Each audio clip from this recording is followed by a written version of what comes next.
Bonjour, je suis Teddy Brodelet, fondateur de Tranquillité.fr. Bienvenue dans Vivant. Vivant, ce sont des conversations ordinaires mais édifiantes, inspirantes voire rassurantes autour des thèmes du deuil, avec des personnes qui ont accepté de partager leur expérience, mais également avec des professionnels qui accompagnent au quotidien des familles endeuillées. Je souhaite, avec ce podcast, apporter un éclairage nouveau sur une des périodes les plus difficiles d'une vie, pour vous permettre de mieux comprendre ces moments, afin de mieux les vivre. Aujourd'hui, je reçois Rachel Galerme. Pour bien connaître Rachel, il faut avant tout connaître son histoire, celui d'une femme qui a vu en 2014 sa vie bouleversée par le suicide de son conjoint, Jeff.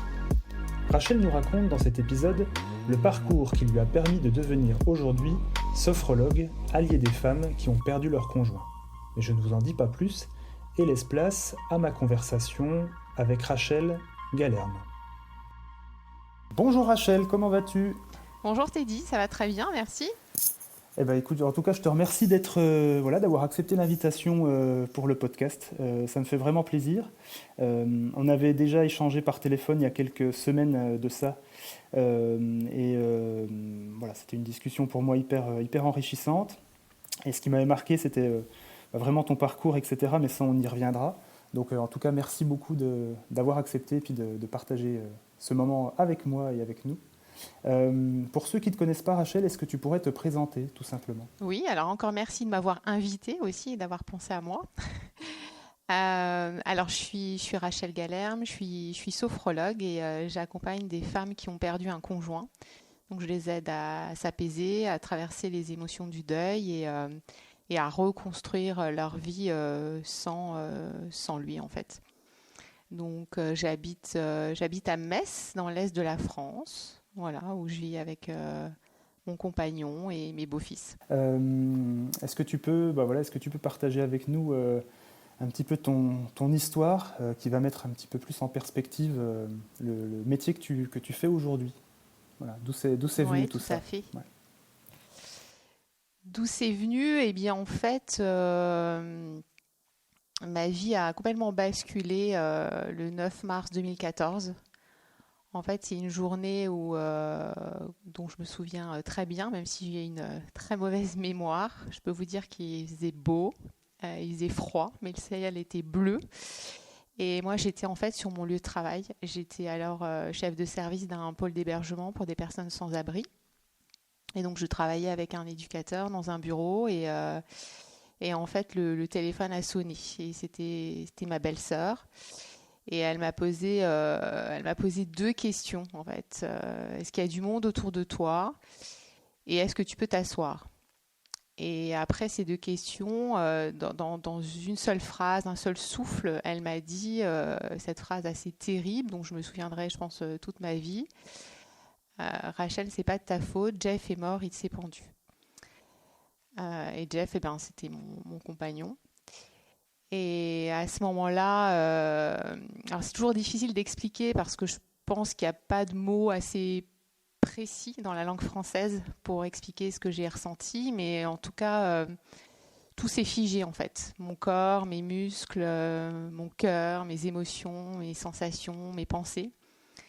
Euh, Pourtant, j'ai l'impression que je me suis jamais aussi sentie vivante, en fait, mais vivante de douleur, de souffrance. Donc après 14 ans d'amour avec Jeff, ben, tout s'arrêtait. Et moi, j'étais complètement figée, je pouvais pas avancer, pas reculer, je voulais pas traverser ce chemin-là, quand en fait ça faisait trop mal. Et après ce choc, eh ben, pendant un an, en fait, j'ai avancé en mode pilote automatique. J'étais comme anesthésiée. Pourtant, j'avais l'impression à certains moments que ça n'allait pas si mal. En fait, j'avais repris le travail très rapidement, au bout de 10 jours, parce que certainement j'avais besoin d'être dans la vie, d'essayer de penser à autre chose, même si c'était très compliqué. Et au bout de 6 mois, j'ai eu une promotion. Je suis passée de chef de service à directrice du pôle d'hébergement où je travaillais, donc avec 50 salariés, plus de 1000 places d'hébergement. Et moi, j'avais plus du tout confiance en moi, mais au niveau professionnel et ma famille aussi, tout le monde me faisait confiance. Au travail, les équipes avec lesquelles je bossais, ma hiérarchie continuait à me faire confiance, me voyait comme une bonne professionnelle. Et ça, en fait, avec le recul, je me rends compte que ça m'a vraiment énormément aidée parce que quand à l'intérieur de toi, tout est complètement ruiné, ou tu as l'impression d'être complètement morte ou mort, d'avoir en face de toi des gens qui continuent à te faire confiance, qui te disent mais non, ça va aller, tu restes une bonne professionnelle. Moi, ça m'a vraiment énormément aidée. Et puis, durant cette première année, 8 mois après aussi, je suis retombée amoureuse. Le truc incroyable, je me suis demandé si j'étais normale. Et voilà, certaines personnes m'ont dit que c'était un peu un truc placebo, mais en fait, pour moi, c'était vraiment une vraie histoire d'amour. D'ailleurs, c'est toujours une vraie histoire d'amour, parce que je suis toujours avec cet homme, avec Sylvain. Une histoire profonde, sincère, mais en tout cas, aujourd'hui, avec le recul, je me dis que c'était possible d'aimer un homme bien vivant et un homme qui était mort qui est mort. Et donc voilà, donc cette première année, elle a été assez difficile, violente, troublante en fait. Et puis 1 an après, en fait, j'ai senti que je glissais un peu comme dans une crevasse, comme ça. Je sentais que ma douleur, elle était encore plus profonde, ma culpabilité, elle était tout le temps là. Et donc j'étais complètement épuisée, je dormais pas la nuit, je ressentais une violente oppression au niveau de la cage thoracique. J'étais réveillée tous les jours, on va dire, à 3 heures du matin. Je faisais toutes les semaines des crises d'asthme. J'avais des cystites à répétition. Je me retrouvais pour mon asthme aux urgences régulièrement la nuit. Et en fait, le lendemain matin, je retournais au boulot comme si de rien n'était. Donc, je disais rien à personne. Je voulais tenir, faire face, J'étais en mode warrior, quoi. Je sais pas comment le dire autrement, mais c'était la guerrière. Et donc, je disais rien à mon compagnon, je disais rien à ma famille. Bon, les gens qui travaillaient avec moi, ils voyaient quand même que j'allais pas bien, quoi. Mais voilà, à l'hôpital, les urgentistes commençaient à bien me connaître. Mais en fait, à aucun moment, les urgentistes, les médecins, les infirmières qui étaient là, le corps médical m'a demandé mais pourquoi à 42 ans vous déclenchez des crises d'asthme, voilà, qu'est-ce qui a bien pu se passer dans votre vie pour que à votre âge vous déclenchiez des crises d'asthme qui étaient très très violentes. Donc voilà, donc je rentrais chez moi à 8 heures du mat, je me préparais, j'avais eu ma dose de médicaments, c'était calmé et puis je repartais, quoi. Donc ça a été voilà des symptômes comme ça physiques très très très importants. Et en fait, j'étais vraiment j'étais en guerre contre mes émotions. Je voulais tout garder à l'intérieur de moi. Fallait que rien ne sorte. Fallait que je fasse face. Fallait pas que j'inquiète mes proches, ma famille. Et donc cette absence de Jeff, comment expliquer, c'est toujours difficile, mais dans cette absence, c'est vraiment installé une espèce de présence, comme ça, une souffrance intense, ruminante, culpabilisante. Et à un moment donné, je me suis dit, je peux pas continuer comme ça, enfin, je peux pas avancer comme ça. Donc en septembre 2015, en fait, j'ai décidé d'aller voir mon médecin traitant, qui ne m'avait pas vue depuis 18 mois, qui était très content de me voir. Mais moi, j'allais le voir pour qu'il me donne une pilule magique pour régler tous mes problèmes de santé et presque inconsciemment qui me rende un peu ma vie d'avant, quoi. Et lui, en fait, il m'a demandé de prendre soin de moi. Donc, j'ai pas compris. Enfin, je pense que cette phrase, intellectuellement, je la comprenais, bien sûr, mais dans mon corps, je voyais pas comment j'allais faire et ce que ça voulait dire concrètement. Et j'ai eu beaucoup de chance parce que il m'a expliqué, enfin, il m'a partagé 2 choses. La première, c'est qu'il m'a expliqué que mes cystites à répétition, que mon asthme, c'était pas, comme je disais, c'était un emmerde de plus pour moi. Non seulement j'avais perdu mon mec, mais en plus j'avais ces problèmes de santé. Mais il m'a fait prendre confiance en fait que c'était complètement lié et que le deuil avait un impact très fort sur le corps. Chose dont on parle peu, parce qu'en fait c'est un état de stress énorme et le corps est affaibli et comme moi en fait j'exprimais pas du tout ce que je ressentais, mes émotions, et bien à un moment donné les émotions, de toute façon il faut qu'elles sortent. Donc chez moi elles sortaient de cette manière-là. Donc déjà voilà, il a porté un regard sur ce que j'avais qui était nouveau. Et c'est le premier qui m'a dit faut que tu te fasses accompagner en fait. Et peut-être que d'aller voir une ou un sophrologue pourrait t'aider. Donc ça c'est la première chose qu'il m'a partagé. Et la deuxième chose, il m'a partagé quelque chose que je n'ai pas compris en fait tout de suite, que j'ai compris plusieurs années après. Il m'a confié quelque chose d'assez intime, de très intime, puisqu'il m'a dit qu'il avait perdu un fils depuis une dizaine d'années d'un accident de moto. Et il m'a dit, alors on se connaissait bien avec ce médecin, il m'accompagnait quand même depuis plusieurs années, il m'a dit tu vas en baver, mais tu vas aussi réussir à transformer ce deuil, comme moi je l'ai fait. Et aujourd'hui, en fait, je remercie mon fils d'être mort, parce que grâce à lui, j'ai une vie incroyable. Donc ça, j'ai pas compris. Je pouvais pas, de toute façon, là où j'en étais, comprendre ça. Donc je suis ressortie de cet entretien, de cette consultation avec ce médecin quand même assez sonné. Mais je lui faisais confiance, donc je me suis dit, je vais aller voir un ou une sophrologue. Donc j'ai pris l'annuaire, j'ai au hasard, quoi, et je suis arrivée chez une première sophrologue. Donc ça, je le partage souvent parce que souvent, il y a des gens qui me disent « mais moi, j'ai essayé ça, ça ne marchait pas ». Et je crois que c'est aussi une histoire dans les professionnels qui nous accompagnent de rencontres, en fait. Voilà, de feeling et puis, oui, de feeling et tout le monde n'est pas en mesure de nous accompagner. Et voilà. Donc, je suis allée voir une sophrologue qui était sans doute très bonne professionnelle, mais qui ne me correspondait pas, on va dire, puisque déjà je pense qu'elle n'était pas très à l'aise avec mon sujet, ce que je comprends tout à fait, et puis qui, pour ceux qui connaissent un peu la sophrologie, m'emmenait en visualisation sur des champs de pâquerettes, des prairies, des grands espaces, la nature. Et à cette époque-là, moi, je me sentais bien qu'en ville, avec les bruits de la ville, les voitures, les camions, la foule. Et donc, je ressortais de ces séances, j'étais pas bien, quoi. J'étais pas calme, je n'avais pas pu exprimer ce que je voulais exprimer. Donc, elle n'était pas très à l'aise. Du coup, moi non plus. J'avais l'impression vraiment de perdre mon temps, mon argent. Et je me suis dit, bon, la sophrologie, c'est pas pour toi.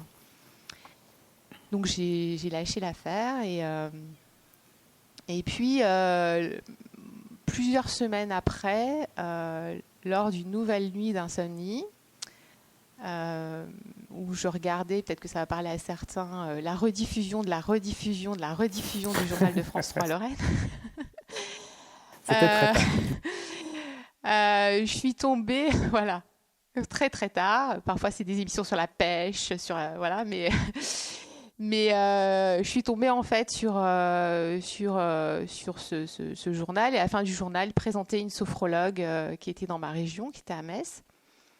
Et je me souviens, je ne saurais pas te dire ce qu'elle disait, ce qu'elle a partagé, mais en tout cas, je me souviens très bien de son énergie, je sais pas, il y a un truc qui est passé quand je l'ai vue, et je me suis dit, il faut absolument que je la rencontre, quoi. Donc dès le lendemain matin, j'ai pris rendez-vous. Et en fait, comme je dis souvent, ça a matché entre nous parce que elle a été à l'aise. En tout cas, elle n'était pas effrayée par ce que je lui racontais. Donc, j'ai pu vraiment partager le suicide de Jeff, comment ça s'était passé, ce qui s'était passé avant, notre histoire. J'ai pu pleurer, lâcher ma colère. Donc, les premières séances, ça a été surtout ça, quoi. De pouvoir lâcher tout ça à quelqu'un à qui j'ai fait confiance rapidement. Et puis ensuite, voilà, elle m'a transmis des outils. Ça a été un vrai apprentissage au niveau de la sophrologie, pour me donner des outils. Déjà, pour réussir à me rendormir la nuit, parce que j'étais complètement à plat et j'étais très fatiguée, j'avais perdu beaucoup de poids. Et donc, voilà, de m'enseigner, on va dire, une pratique pour m'aider vraiment à retrouver de l'énergie, du sommeil. Et puis à apprendre à respirer autrement. Et ce qui fait que petit à petit, mieux je dormais, moins j'avais de crise d'asthme. Donc je voyais qu'il y avait des choses qui commençaient à bouger. Alors, je te raconte ça en version accélérée, bien sûr. Ça a pris quand même plusieurs mois, mais en tout cas, je sentais qu'il y avait des choses qui avançaient. Mes cystites se sont réglées beaucoup plus tard avec une autre professionnelle, mais en tout cas, voilà, il y avait des choses qui bougeaient, et je réalisais en fait petit à petit que le deuil, c'était pas un état définitif, que c'était vraiment un processus, que ça allait pas être linéaire. Et je réalisais aussi, c'est ce qu'à un moment donné j'ai compris, c'est que j'étais pas la situation que je vivais, quoi. J'étais autre chose, et que je réalisais aussi qu'aucune expérience difficile vient avec une signification, parce que j'ai beaucoup cherché le sens au démarrage. Pourquoi pourquoi ça arrive, j'avais des bribes d'explications, mais j'avais besoin de donner un sens à sa mort, en fait. Et en fait, j'ai compris que c'était c'est moi qui allais donner la signification à mon épreuve. Et en fait, avec cet accompagnement, il y a des choses qui se sont débloquées. L'envie est revenue. Et puis, à partir aussi du moment où j'ai vraiment décidé de me faire aider, de me dire, bon, toute seule, ça ne va pas aller, ça va être beaucoup plus long, voire tu ne vas pas y arriver. Où j'ai un peu lâché, où j'ai mis ma fierté, on va dire, de côté. J'ai arrêté d'être la guerrière, la warrior, de dire ok, je vais pas y arriver toute seule, je vais me faire aider. La vie est vraiment revenue à moi. J'ai rencontré les bons professionnels, j'ai fait des rencontres, j'ai un peu avancé comme ça vers l'inconnu un peu total, parce qu'en fait mon mental il avait pas le mode d'emploi, en fait il savait pas faire. Et aujourd'hui, je peux dire que ça a été une possibilité incroyable pour moi de découvrir en fait ce que c'est que de vivre sans stratégie, sans s'attarder à ce qui va se passer, où tout ça va me mener, parce que je savais pas en fait. Et de juste être là. Je sentais à un moment donné, grâce à la sophro, à ce que je faisais en pratique de sophro, que j'avais un corps, quoi. C'était le seul truc qui me restait. Bon, à l'intérieur, c'était le gros bazar, mais je pouvais me toucher. Enfin, c'était là, ça, c'était bien vivant.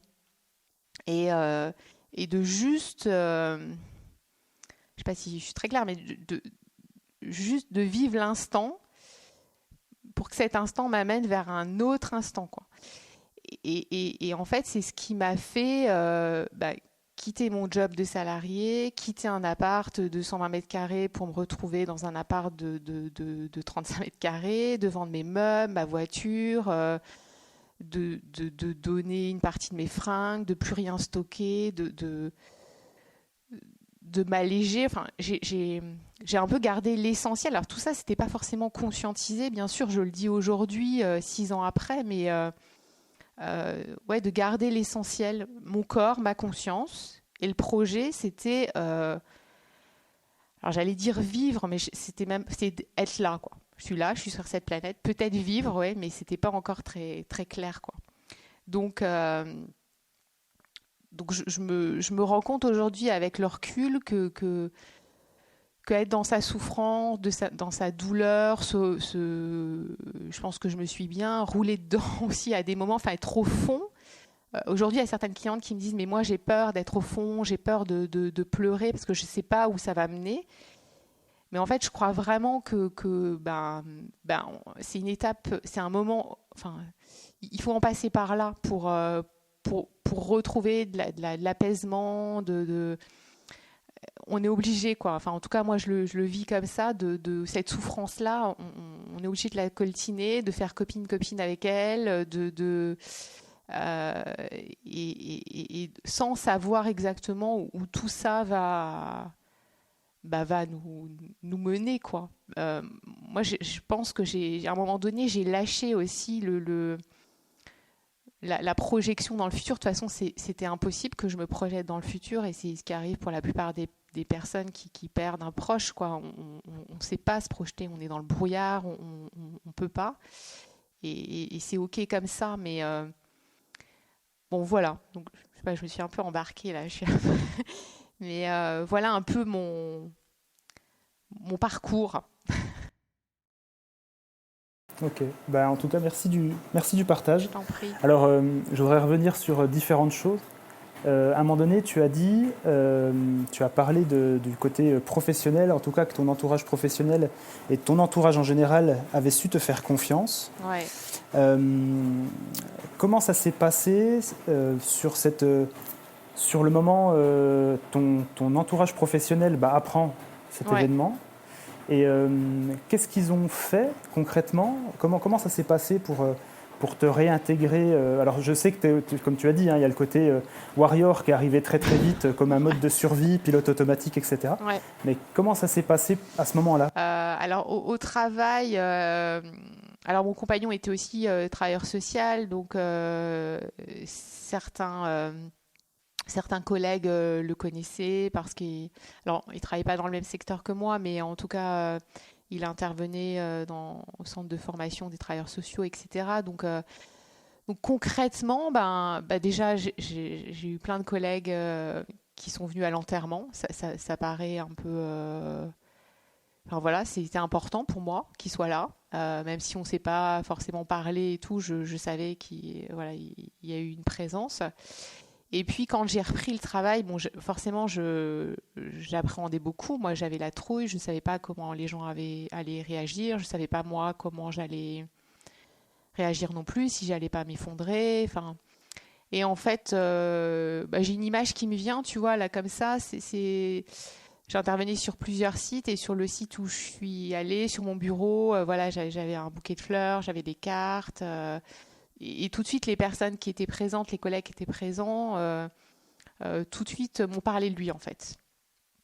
Donc, il n'y a pas eu de tabou, en fait. Donc, moi, bien sûr, j'ai craqué. Mais eux aussi, on a pleuré ensemble, tout simplement. Voilà, et voilà, je me souviens d'une collègue une éducatrice qui m'a pris dans ses bras.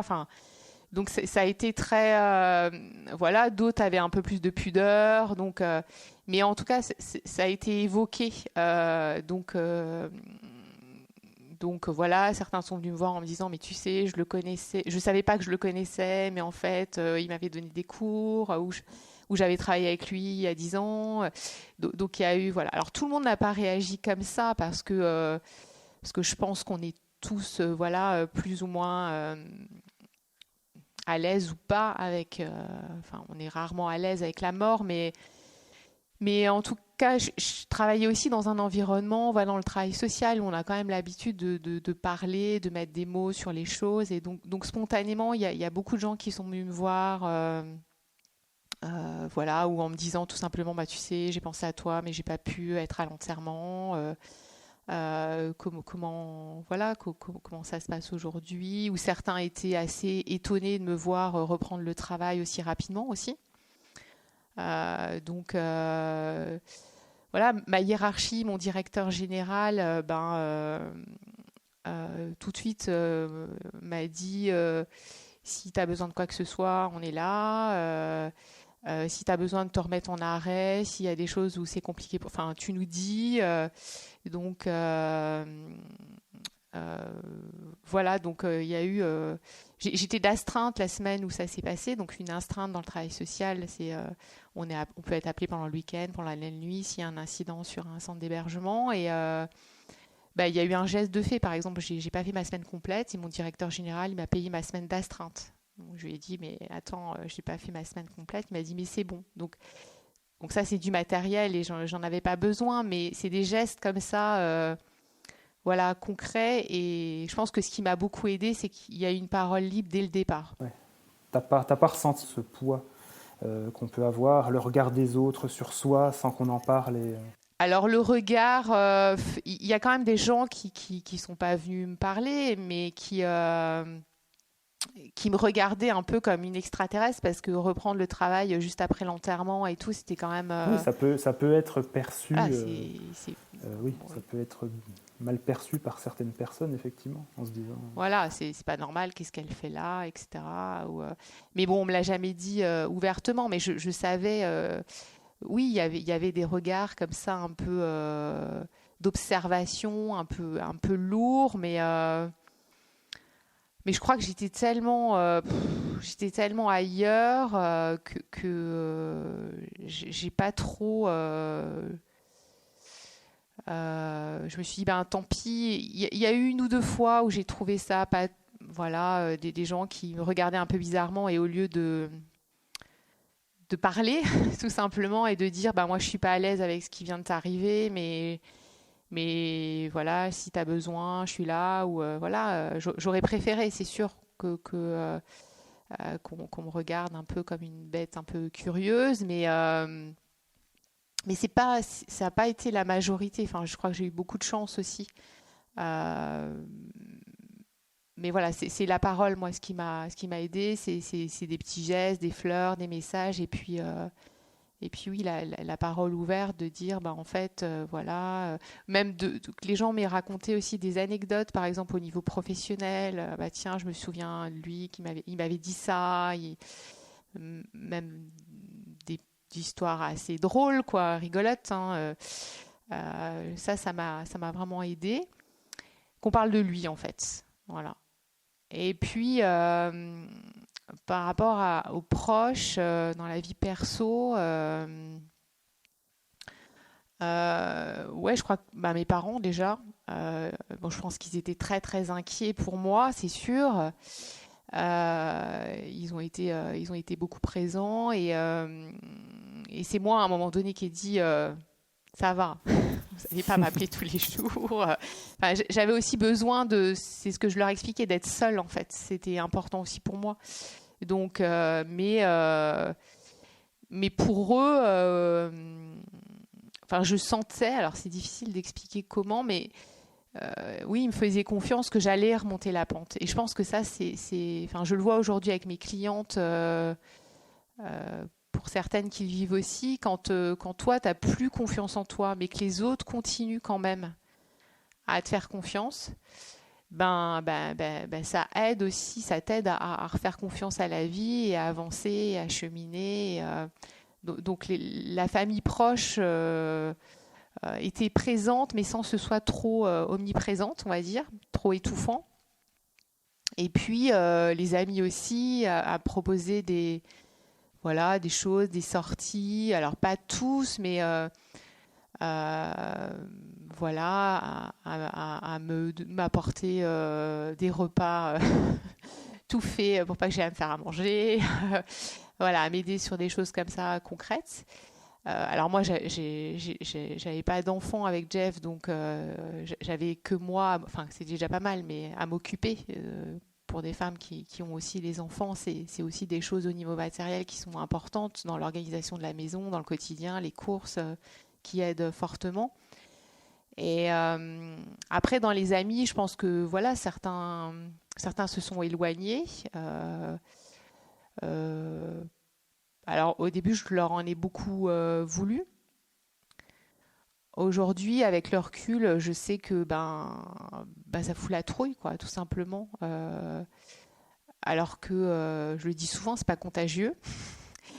Mais parfois, bah, les gens ne sont pas à l'aise, ne savent pas quoi dire, donc du coup, ils coupent les ponts parce que c'est trop difficile aussi pour eux. Donc ouais, je peux dire que en 5 ans, par rapport aux amis, mon environnement amical, il a beaucoup changé. Et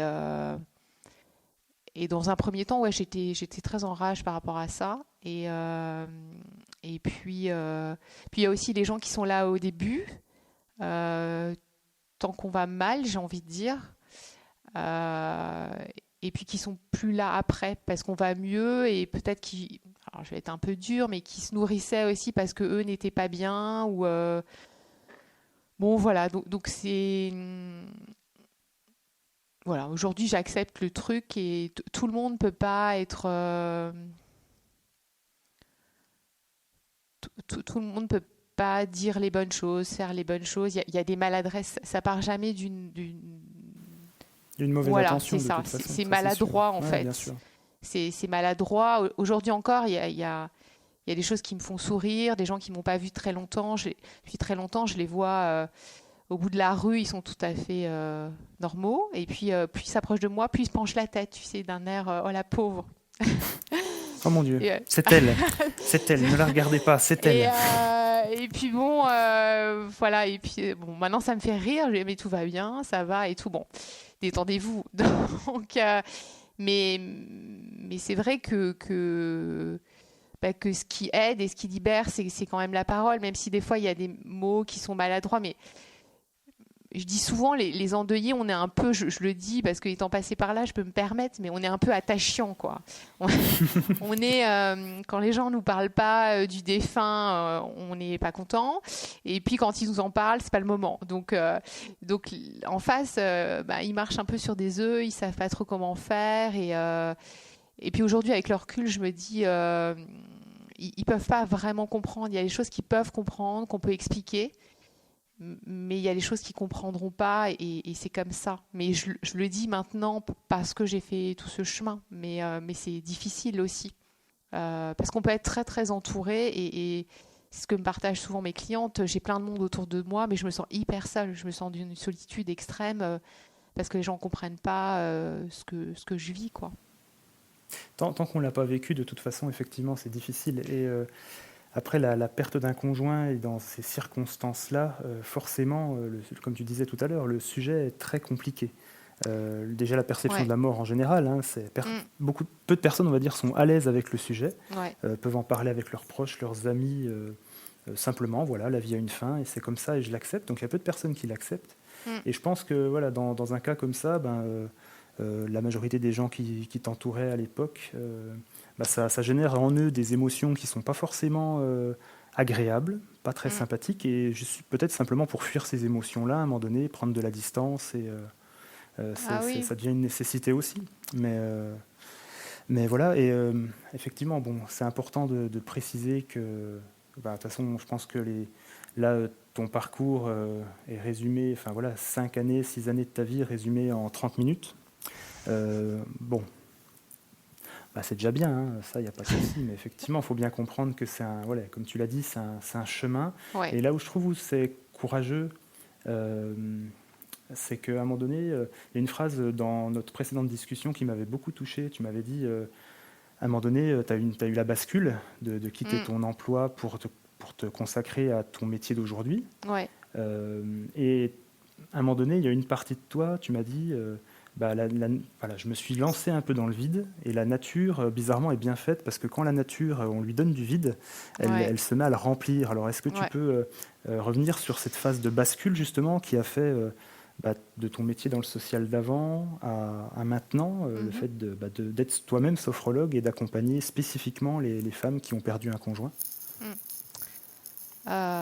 Oui, en fait, donc après tout ce travail avec cette sophrologue, je me suis dit que, alors au départ, dans le travail social avec les équipes avec lesquelles je travaillais et les publics qu'on accueillait, des personnes quand même très marginalisées, avec des problèmes d'addiction, psy, souvent refusaient de voir des psys, justement. Donc, et au niveau du corps, je trouvais qu'il y avait un vrai travail à faire qui pouvait faire levier ensuite pour aller vers un accompagnement psy. Et donc, je me suis dit, il faut que j'ai envie de me former à la sophrologie. Mais alors, c'était pas très clair, c'est pareil, parce que, comme je te le disais tout à l'heure, je me suis laissée à un moment donné porter par des choses qui arrivaient à moi, qui n'étaient pas forcément très, très réfléchies. J'y allais, et là, je me disais, il y a un truc à aller voir. Donc, je vais me former comme sophrologue. Je voulais pas spécifiquement devenir sophrologue, ça paraît fou de dire ça, mais j'avais besoin aussi, je pense, de de rencontrer d'autres personnes, de m'ouvrir à un autre univers. Et puis, je suis assez curieuse, donc je me disais ce qui a fonctionné sur moi, je veux savoir, je veux comprendre, quoi. Donc, je suis partie en formation. Et là, en formation, bon, déjà, je me suis rendu compte que c'était un vrai job, hein, et que les gens qui étaient avec moi, ils étaient dans des reconversions professionnelles complètement assumées. Et puis, quand je me suis formée, je me suis dit, ben, effectivement, dans le travail social, il y a des choses à faire. Donc rapidement, je me suis dit, il faut que je faut que je travaille à mi-temps pour terminer ma formation et puis pour commencer à développer un travail et proposer à intervenir dans le travail social. Donc aussi bien auprès de personnes sans abri, j'avais travaillé longtemps auprès de femmes victimes de violences conjugales, auprès de réfugiés. Enfin, il y a des choses à faire. Donc, et c'est vrai que le saut dans le vide, oui, comme je dis souvent, il y a une partie de moi qui est morte, qui est partie en fait avec Jeff en fait. Et c'était vide. Mais en même temps, enfin, c'est compliqué d'expliquer, mais je pense que plus j'ai fait aussi de la sophro, plus je me suis fait plus en plus confiance. Quand même, la confiance est revenue. Et j'ai développé aussi une écoute de mon intuition, cette part de soi qui décide plus vite que le cerveau, quoi. C'est comme ça que je le décris, plus vite que la logique. Donc j'ai écouté cette partie-là. Ça me parle bien, ça me parle bien. Ouais. Et en fait, donc j'ai demandé à mon directeur général. J'avais pas de plan. Souvent, quand je suis dans des réunions d'entrepreneurs, on me demande le business plan que j'avais. J'avais pas de business plan. C'était la vie, mon business plan. Donc je suis allée voir mon directeur général avec qui je m'entendais super bien. Je lui ai expliqué mon projet. Je lui ai dit, il faut que je travaille à mi-temps. Il faut que tu me donnes un mi-temps. Il m'a dit, Rachel, c'est super ton projet, mais moi j'ai besoin de temps à temps plein. Et je lui aurais dit la même chose si j'avais été à sa place. Et du coup, je me suis entendue lui dire, je vais chercher un mi-temps ailleurs, je vais démissionner. Et là, je me suis retrouvée dans le couloir, je me souviens du siège de l'association. La secrétaire m'a regardée, je devais être blanche, verte, de toutes les couleurs. Elle m'a dit, ça va, Rachel? Et je lui ai dit, oui, je viens de dire que je vais démissionner. Tout va bien. Donc, et en fait, effectivement, la vie a rempli ce vide parce que 3 semaines après, je décrochais un boulot, un mi-temps, toujours dans le travail social. En plus, j'avais des exigences de dingue parce que je voulais rester quand même dans le travail social auprès de personnes sans abri. Je voulais un mi-temps, pas loin de chez moi parce que j'avais vendu ma voiture. Je voulais plus manager l'équipe. Donc je voulais, mais en même temps, je voulais un poste de cadre. Enfin, le truc qui est incompatible au possible, mais pas voilà. existé. Ouais, bien sûr. Voilà. Et en fait, si le truc existait, donc j'ai été recrutée. Voilà, sur une structure où j'étais toute seule en fait, où j'accompagnais, c'était plutôt du logement social, où les personnes étaient déjà sorties d'un parcours de rue mais étaient en réinsertion sociale. Donc j'étais toute seule, effectivement, il y avait 80 studios, 80 gars, donc je faisais du locatif, de l'accompagnement social, des papiers de sécu, enfin un peu tout. À mi-temps. Donc c'était et en fait j'ai dit à ma directrice générale, ma nouvelle directrice générale, je vais rester là mais jusqu'à la retraite parce que je vais pas pouvoir vivre de mon activité. Et bon, elle me l'a avoué après, elle savait que je resterais pas longtemps, donc je suis pas restée très longtemps puisque au bout d'un an en fait je me sentais tiraillée entre le job de salarié et mon cabinet où je commençais certes à faire des groupes dans le travail social. Mais surtout aussi à avoir des accompagnements de particuliers et notamment de femmes que j'accompagnais plutôt sur la confiance en soi, sur l'affirmation de soi. Et donc au bout d'un an, j'ai dit c'est pas possible quoi. Quand j'étais avec ces femmes dans mes groupes, je pensais à mon job de salarié et vice versa. Bon, à un moment donné, je me suis dit ça va, il faut que j'y aille et je prenais pas un gros risque non plus. Enfin. Après, tout dépend. Moi, j'estimais que je ne prenais pas un gros risque parce que je me disais, de toute façon, si financièrement, ça ne marche pas, voilà, j'avais quand même un métier entre les mains. Je pouvais rebondir, repostuler sur des postes de travailleurs sociaux, de directeurs, de chefs de service, etc. Voilà, je me suis dit ça. J'étais seule, j'avais pas d'enfants à charge. Donc Donc je fais ce saut et souvent je me disais au pire, qu'est-ce qui peut t'arriver? Je me disais au pire, tu meurs. C'est ça le pire. Donc au pire, t'as plus d'argent, t'es à la rue. Bon, tu connais bien les centres d'hébergement d'urgence, on pourra t'héberger. Ça va bien se passer. Mais je me disais au bout du bout, qu'est-ce qui arrive? C'est la mort, quoi. Donc oui, j'y suis allée et de toute façon, il y avait à chaque fois que j'ai quitté mon emploi à temps plein, mon directeur général ne voulait pas me licencier parce que lui, il voulait me garder et il travaillait super bien avec moi. Sur mon job à mi-temps, c'est exactement ce qui s'est passé. Je me suis dit, je vais demander un licenciement à l'amiable pour une rupture conventionnelle, pour avoir du chômage, assurer mes arrières. Mais non, il voulait pas me laisser partir. Donc, tant pis, on y va. Et ce saut dans le vide, oui, je pense que je suis convaincue aujourd'hui que si on est aligné avec ce qu'on fait, les portes, elles s'ouvrent. Alors, je vais pas dire que j'ai jamais eu peur et encore aujourd'hui, il y a des moments où j'ai des doutes. Mais en tout cas, j'expérimente ça depuis le début. Quand on fait un pas, même c'est un peu comme quand tu sautes d'un plongeoir de 10 mètres. L'eau elle est super belle en bas. Tu dis, ce serait super bien que je saute. Mais si tu sautes pas, tu peux pas profiter de cette eau.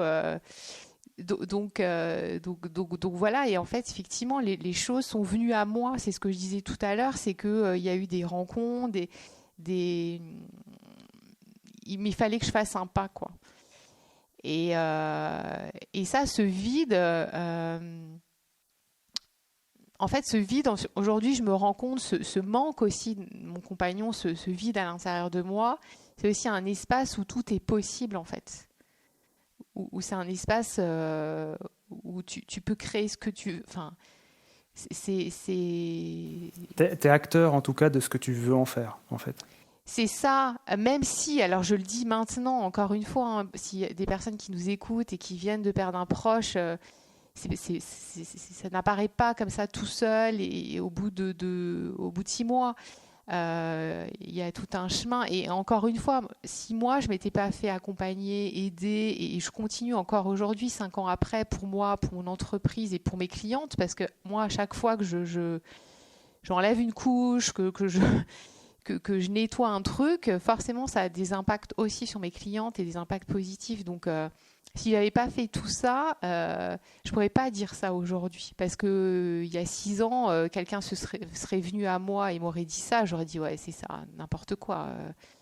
J'étais trop dans ma souffrance, dans ma peine, quoi. Mais il faut bien comprendre, voilà, que c'est un chemin et quelque part, enfin voilà, pas quelque part, en fait, ton histoire, ce que tu fais maintenant, et ça doit être au contraire hyper inspirant pour des personnes qui peut-être en ce moment vivent des moments difficiles depuis là, quelques semaines, quelques mois, et de se dire que c'est possible et qu'à un moment donné, quelque chose va se passer en eux qui va émerger comme une espèce de nouvelle, un regain de vitalité quelque part, alors très subtil, mais quelque chose qui va leur dire, bon, maintenant, qu'est-ce que je fais?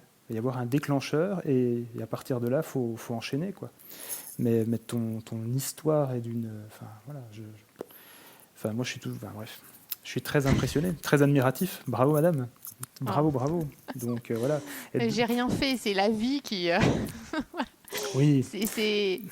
C'est comme tu dis, c'est quelque chose de... la clé là-dedans, c'est, comme tu as dit, à un moment donné, ton intuition. À plusieurs fois, ça revient. Le côté, tu sors de toi, tu as dit à ton chef, je pars, et c'est moi, mais c'était pas moi qui l'a dit. C'est une partie de toi qui voulait aller quelque part, et toi, en conscience, tu t'es dit, j'ai peut-être dit une connerie, là, quelque chose comme ça. Donc, là, c'est le mental qui revient, hein. C'est les peurs, c'est tout ça qui revient. Oui, et puis je crois que quand on vit des épreuves comme ça... c'est assez bizarre parce qu'il y a des choses qui sont, moi, qui aujourd'hui me font plus peur du tout, qui sont assez énormes. Et des fois, j'ai des proches qui me disent, mais t'as pas peur? Je dis, ah non, là, franchement, je vois pas bien ce qui pourrait arriver de pire. Et puis des petits trucs, des fois, du quotidien qui vont te faire peur. En fait, le curseur de la peur, il bouge, en fait. Et je ne sais plus pourquoi je te disais ça, mais voilà. En tout cas, voilà, que même aujourd'hui, voilà, on s'adapte. Enfin, il y a des choses qui viennent avec le temps, il y a des choses qui bougent et que voilà, ça peut évoluer. Donc, c'est jamais figé. Et donc aujourd'hui, du coup, aujourd'hui, tu accompagnes dans le cadre de programmes de sophrologie ou d'accompagnement, en tout cas, des femmes qui ont perdu un conjoint. Euh, Ouais. pour ceux qui ne qui te voient pas, si les personnes sont arrivées sur le podcast via Facebook, etc., bon, ils verront ton beau sourire qui illumine la toile. Merci. Non, mais c'est vrai, c'est vraiment, moi, c'est vraiment, ouais, c'est ça. Hein. Rachel est un soleil, hein, pour ceux qui, enfin, c'est un soleil. Et du coup, comment ça se passe concrètement, un accompagnement avec Rachel Galerme voilà. En quelques mots, hein, voilà, je te demande pas de faire tout l'article, hein, bien sûr, mais Non, mais à quoi ça en fait, ressemble? ce que j'ai envie déjà de partager, c'est que j'accompagne vraiment avec mes convictions en fait sur le deuil. Parce que je pense que à l'heure où on enregistre ce podcast avec toi, on est en 2020, et, euh, et je pense que pour moi, il y a, par exemple, enfin, il y a plusieurs choses. Il y a les théories du deuil, pour moi, donc ce qu'on peut faire, ce qu'on peut pas faire, dans quel ordre, pour moi, ça n'existe pas. Euh, Comme d'ailleurs les étapes du deuil, pour moi, ça n'existe pas. Alors, je vais peut-être froisser certains, euh, moi, j'ai beaucoup de clientes que j'accompagne qui avancent sur le chemin dans un autre ordre et c'est OK. Et il y a certaines étapes en plus qui peuvent se prolonger indéfiniment. Enfin, je pense à une dame qui est arrivée dans mes programmes, ça faisait 1 an et demi qu'elle avait perdu son conjoint.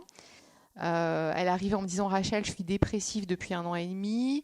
Et au bout de 6 mois, j'ai commencé à me dire pourquoi je m'en remets pas, je suis pas normale.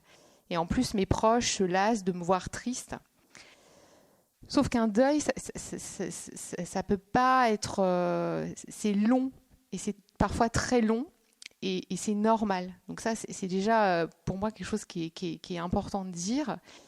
Et contrairement, il y a autre chose aussi aux croyances populaires euh, que bien continuer à avoir des liens avec le défunt, lui parler, sentir sa présence, voir des signes, bah, c'est pas du déni, c'est pas de la pathologie. Et pour moi, c'est vraiment une expérience qui est normale. Vous n'êtes pas fou, vous n'êtes pas folle. Et une autre conviction que j'ai, c'est que, et dont on parle peu, en tout cas pour moi pas assez, et le corps médical n'en parle pas assez, c'est l'impact du deuil sur le corps.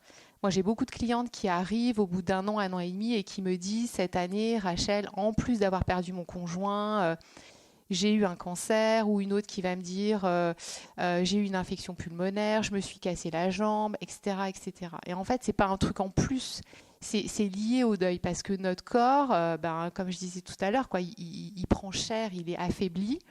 Et en plus, au niveau émotionnel, si on n'a pas de lieu pour déposer sur toutes ces émotions, on garde tout ça en nous et on déclenche comme ça alors des petits bobos des fois parce on est fragile, le système immunitaire est affaibli, mais des fois des choses plus graves, plus importantes. Donc, et pour moi, la perte du conjoint, c'est vraiment une partie de nous qui meurt, c'est vraiment une crise identitaire, quoi. On était un couple et il y a une rupture définitive, on est seul. Donc toute notre réalité, tout notre environnement, tout ça est bouleversé, tout se casse la figure. Et donc voilà, donc déjà moi je pars de là. Mes convictions sur le deuil, elles sont là. Après, comment j'accompagne? Moi, je me considère... alors oui, je suis sophrologue parce qu'en France, on aime bien les cases et voilà. Mais peut-être qu'un jour, je dirai plus que je suis sophrologue. En tout cas, je suis un guide, on va dire, pour ces femmes. Et j'offre un espace sans jugement, vraiment en toute bienveillance.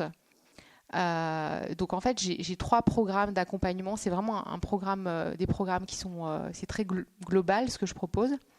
Donc j'ai 3 programmes. J'en ai un qui s'appelle Amortir le choc de la perte. Le deuxième, Traverser le deuil du conjoint. Et le troisième, Se reconstruire sans lui.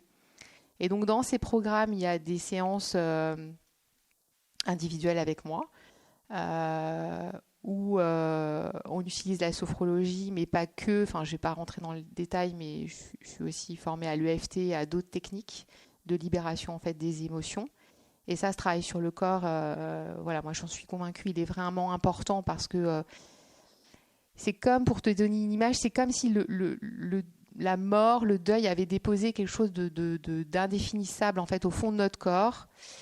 Et le travail que je fais, moi, c'est d'aider ces femmes à exprimer, à extirper un peu comme un acte chirurgical tout ça et à maintenir cette communication avec ce corps qui est complètement meurtri et avec ce mental qui est largué, quoi, qui ne sait plus où il en est. Donc il y a ces séances individuelles. Il y a aussi des cercles en fait de femmes, de rencontres de femmes où elles peuvent déposer, que j'anime, où elles peuvent déposer leurs émotions, leur tristesse, leur colère, échanger, se soutenir. Et ça contribue vraiment à casser ce sentiment de solitude qu'on peut avoir. Et puis, depuis peu aussi, je propose dans ces programmes des ateliers avec d'autres professionnels en fait. Alors formés sur le deuil ou pas, tout dépend, mais qui peuvent apporter, aider vraiment à trouver des solutions hyper concrètes dans le quotidien, dans leur nouvelle organisation, que ce soit avec les enfants, avec la famille, le travail. Moi, j'ai des dames que j'accompagne au bout de 2 ou 3 ans qui sont qui s'engagent dans une nouvelle histoire d'amour. Dans des changements de travail. Donc moi, j'ai aussi besoin de professionnels avec moi qui leur apportent un autre éclairage que le mien. Et en fait, dans les programmes, je suis en lien et elles sont en lien entre elles, on va dire au quotidien, puisque à partir du moment où elles s'embarquent dans l'accompagnement avec moi, elles intègrent un groupe privé, un groupe secret Facebook, où j'interviens, moi, en live toutes les semaines, où je donne des infos, je donne du contenu. Donc le groupe aujourd'hui est aussi quelque chose de très important et je le vois de plus en plus parce que même si elles ont des histoires différentes, il y a tout de suite une connexion qui se fait. Et par exemple, cet été, il y a 2 femmes qui sont parties ensemble en vacances. Je trouve ça hyper chouette avec leurs enfants. L'année dernière, il y en a une qui a aidé une autre à trouver du travail et il y a des connexions qui se font avec des femmes qui habitent à des milliers de kilomètres puisqu'en fait, mes programmes, ils sont accessibles en ligne. Je peux accompagner à distance. Donc, vous savez, en France, où j'accompagne des femmes qui sont expatriées à l'étranger. Donc ça, voilà. Donc, je travaille peut-être d'une autre manière, enfin, d'une manière un peu nouvelle aussi sur le deuil. Mais je suis convaincue que ça marche. Puis les résultats, de toute façon, ils sont là et ça permet dans ces programmes de parler de choses qui sont tabous et justement on en parle sans tabou. Donc moi j'accompagne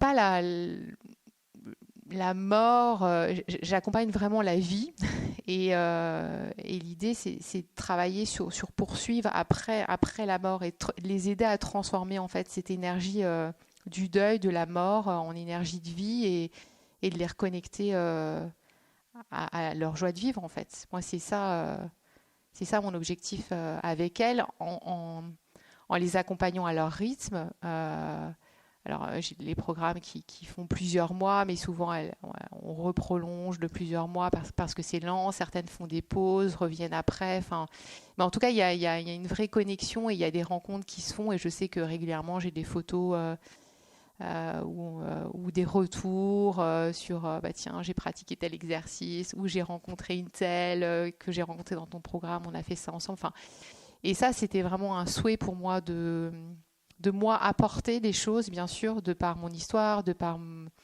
ma casquette de pro et mes connaissances sur le deuil, mais aussi de mettre des femmes en connexion qui vivent la même chose et ça c'est hyper puissant. Donc voilà comment je travaille, sans rentrer dans trop de détails. Mais Merci beaucoup. Tu parlais du groupe Facebook que tu animais, dans lequel tu mettais pas mal de contenu, des choses comme ça. Donc du coup, en parlant de contenu, est-ce que tu aurais des livres, des films, des documentaires, je sais pas, enfin en tout cas des ressources que tu souhaiterais partager, qui te paraîtraient utiles, qui toi peut-être t'ont aidé à une période de ta vie à mieux traverser ce genre de moment? Alors, je sais que c'est pas toujours évident pour les personnes de lire ou de voir des films les premiers temps. Et moi, j'ai commencé à vraiment aller voir ce qui s'écrivait sur le deuil au bout de 2 ans, en fait. Parce que avant, j'avais beaucoup de problèmes de concentration. Et en fait, moi, il y a un livre tout de suite quand tu m'as parlé de partager des ressources qui m'a vraiment aidée, qui s'appelle Option B de Sheryl Sandberg et Adam Grant. Donc Sheryl Sandberg, alors je ne sais pas si c'est encore le cas, mais à l'époque où elle a écrit ce livre, elle était numéro 2 de Facebook. Alors je ne parle pas de ça pour la vendre, mais voilà, pour la situer à peu près. On rappelle que tu n'as Ah, pas d'action dans Facebook, hein, bien entendu, que ça non, soit bien clair, hein, il n'y a pas pas de, il du y a pas de tout. souci là-dessus. Hein. Mais en tout cas, en fait, dans ce livre, en fait, elle partage son histoire puisque elle a perdu son mari d'un arrêt cardiaque, donc de façon très brutale. Elle avait une quarantaine d'années, elle avait des enfants en bas âge.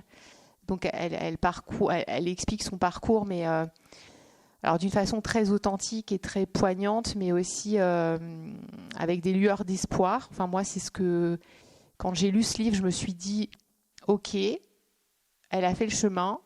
Il y en a au moins une qui a fait le chemin, donc ça sera aussi possible pour moi. Enfin, moi, ça m'a vraiment boosté. Et en fait, Adam Grant, donc c'est un peu la référence aux États-Unis de la résilience. Donc, il partage aussi dans ce livre, à partir d'autres expériences humaines, on va dire, de deuil, mais pas que de deuil, comment en fait des êtres humains parviennent, malgré leur épreuve, à faire face et à s'épanouir.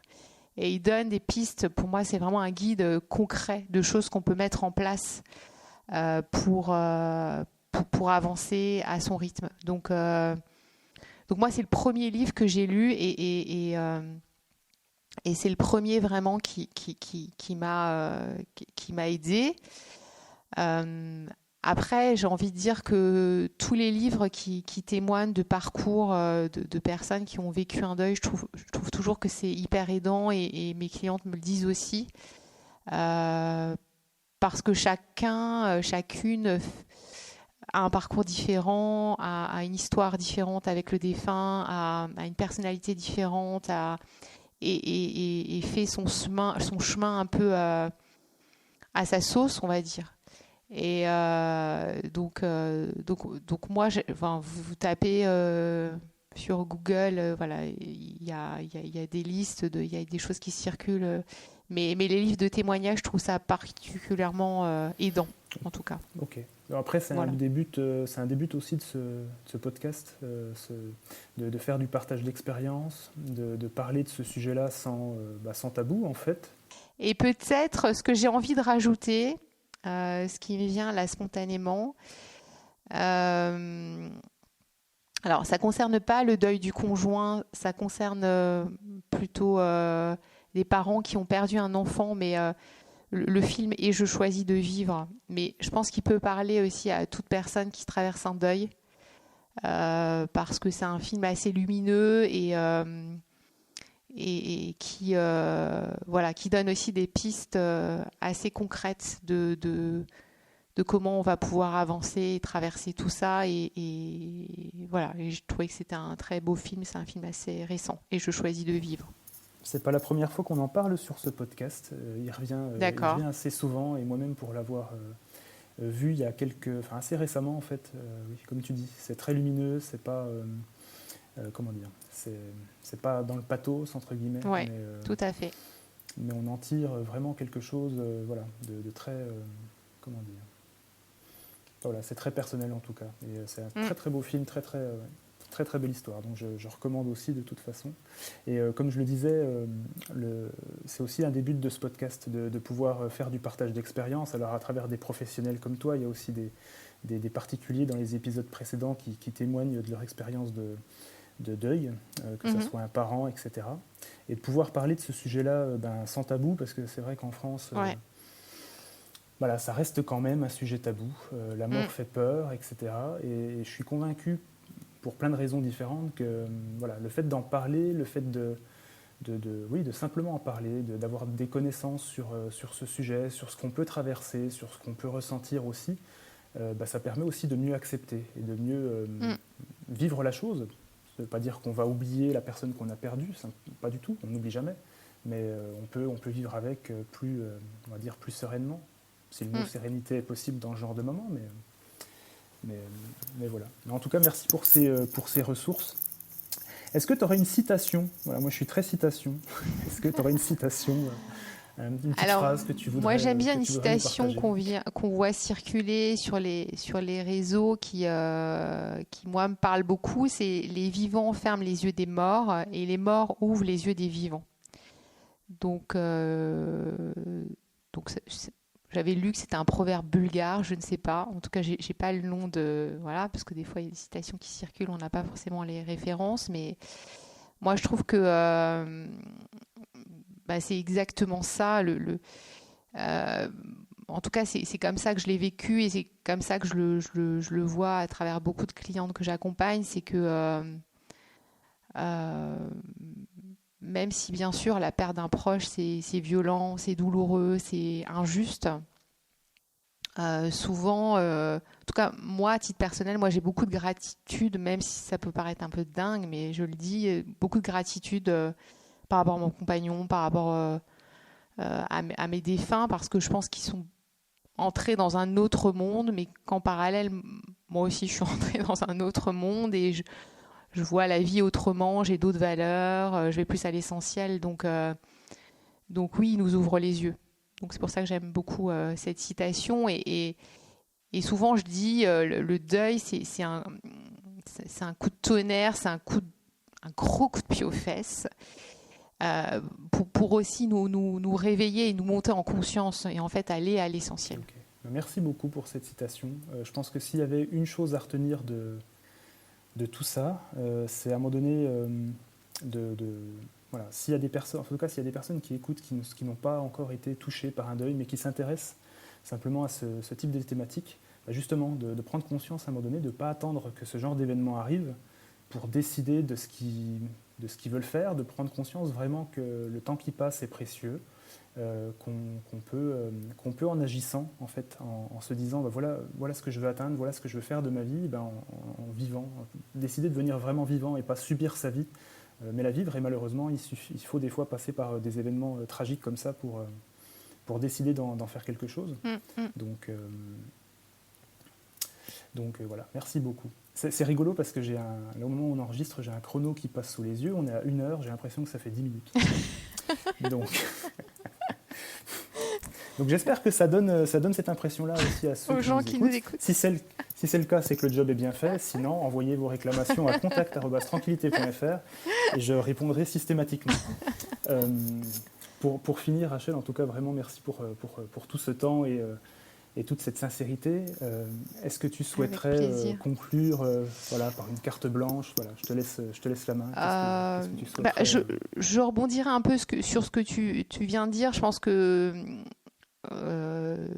nous, les sociétés occidentales, en fait, on n'ose pas parler de la mort, on en a peur, on ne veut pas savoir qu'elle existe, on ne veut pas savoir qu'on va mourir un jour, que ceux qu'on aime vont mourir un jour. Et pour moi, en parler comme on fait aujourd'hui, sentir, apprivoiser la mort, pour moi, ça donne plus de force à sa propre vie. Et pour moi, la mort, elle est vraiment source de vie, elle est source de joie de vivre. Donc, c'est pas une théorie, c'est du vécu à titre perso, c'est du vécu aussi à travers les accompagnements que je fais. Donc moi, pour conclure, je te remercie vraiment sincèrement d'avoir osé aujourd'hui casser ce tabou de la mort et de m'avoir invité tout simplement pour en parler. Voilà. Merci à toi. Mais en tout cas, effectivement, comme tu dis, moi, ce qu'on nous dit, ce qu'on me dit souvent, et je pense que quand on travaille dans le monde entre guillemets du deuil, de manière générale, on me dit toujours, tiens, ton métier, ça doit pas être joyeux tous les jours. Et pour autant, quand on accompagne des gens à travers, comme tu le fais sur l'aspect, on va dire, physique et psychologique finalement, parce que les deux sont liés, ou moi sur l'aspect administratif à travers tranquillité.fr, quelque part, certes, on est confronté à des émotions qui sont pas simples. Le but du jeu, c'est pas forcément de les absorber, c'est simplement de montrer une présence, de dire qu'on est là.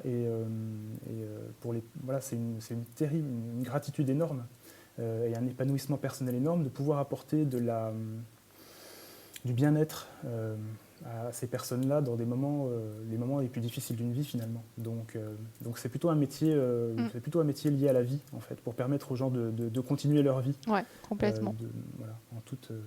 Avec plus de sérénité, plus de force. Donc, ouais, je suis complètement d'accord avec toi. Parfait. Voilà, nous n'avons pas répété avant d'enregistrer. Donc écoute, voilà. Alors, en tout cas, Rachel, je te remercie vraiment d'avoir joué le jeu. Ça fait 25 fois que je te remercie. Pour juste conclure, pour les personnes qui souhaiteraient rentrer en contact avec toi sur les réseaux sociaux, etc., est-ce que par quels moyens on peut te contacter pour les personnes que ça intéresse? Alors, on peut me contacter sur mon site internet, rachelgalerme.com. Voilà, s'il y a des femmes qui traversent le deuil de leur conjoint, elles peuvent me rencontrer. Je propose toujours une rencontre de 30 minutes en fait gratuite pour échanger et pour donner des précisions sur la manière dont je travaille. Et donc sur mon site internet. Et puis effectivement, je suis sur tous les réseaux sociaux, Instagram, Facebook, LinkedIn, sous Rachel Galerme ou Rachel Galerme sophrologue. Donc vous me retrouverez. Donc vous pouvez m'écrire en message privé. Je répondrai avec grand plaisir. Ok. Dans tous les cas, moi, le podcast sera partagé sur les réseaux. Toutes les ressources, livres et pour te contacter seront notées sur la retranscription écrite également du podcast qui sera partagé sur les réseaux, accessible sur le blog du site tranquillité.fr. Donc voilà, on pourra retrouver tous les moyens de te contacter facilement et en quelques clics. Donc en tout cas, Rachel, merci beaucoup à nouveau. Ça fait la 23e fois. J'espère que J'accueille tes remerciements. En tout cas, j'espère que ceux qui ont pris le temps d'écouter cet épisode un peu long, mais terriblement passionnant en tout cas, enfin, pour ma part. J'espère que ça les a nourris, que ça les aura permis d'avancer dans leur chemin, ou en tout cas de mieux appréhender cette thématique-là, qui n'est pas facile, qu'on aborde malheureusement trop peu. Voilà. Mais en tout cas, merci à toi Rachel, je te souhaite une très belle journée, et puis belle continuation à toi, et puis je te dis à très vite. Merci, à bientôt. À bientôt Rachel, au revoir. Voilà, c'est fini pour aujourd'hui. Merci à vous d'avoir écouté cet épisode, et à Rachel pour sa confiance. Vous pouvez soutenir Vivant en mettant un avis 5 étoiles sur Apple Podcast, et n'hésitez pas à partager et à commenter cet épisode sur vos réseaux. Je vous invite également à rejoindre dès à présent la page Facebook et Instagram tranquillité.fr où je vous réserve quelques surprises dans les semaines à venir. Je vous donne rendez-vous le 15 décembre pour un nouvel épisode. D'ici là, prenez soin de vous.